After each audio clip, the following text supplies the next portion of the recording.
Sadaka ya malimbuko. Watu wengi sana wanauliza hili swali, okay? Sadaka ya malimbuko kwa Kiingereza ni first fruit.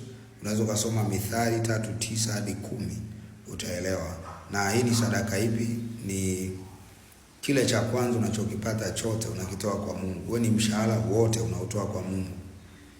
Kama ni mifugo, ule uzao wa kwanza wote unaotoa kwa Mungu.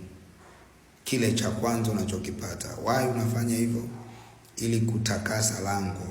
Ni Mungu kumweka kwenye lile lango la ile kazi, ile biashara, ile mifugo.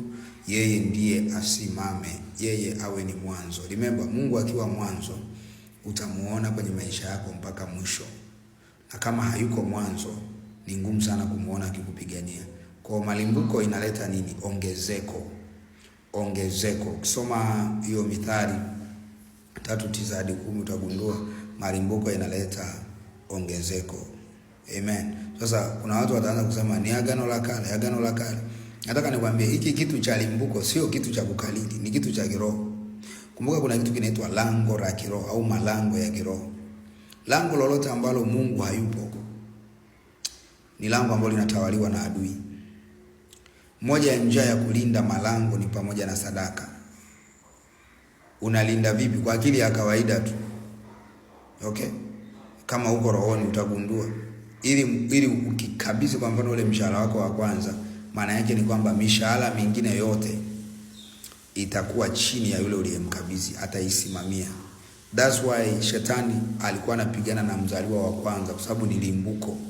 Anajua akipiga yule mshahara wa kwanza, amepiga mishahara inayofuata, atakuwa na mlango wa kuingia. Ndio maana watu utasikia mara chuma ulete, mara hiki nini. Huo mshahara hujawahi kutolea limbuko. Kwa ongezeko ni kitu kigumu sana kwa sababu adui ana kila njia za kuja kukuzuia. Unapata hela anaitafutia kazi.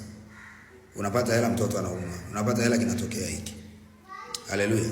Sasa nataka nikuonyeshe the reason why shetani huwa anapiga mzaliwa wa kwanza kwa sababu ni limbuko.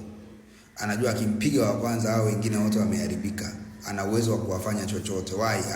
Amesimama kwenye nafasi, kwenye lango, kwenye mwanzo. Ndio maana pia tunaombeaga tarehe ya mwanzo wa mwezi. Saa 6 usiku kuna maombi maalum.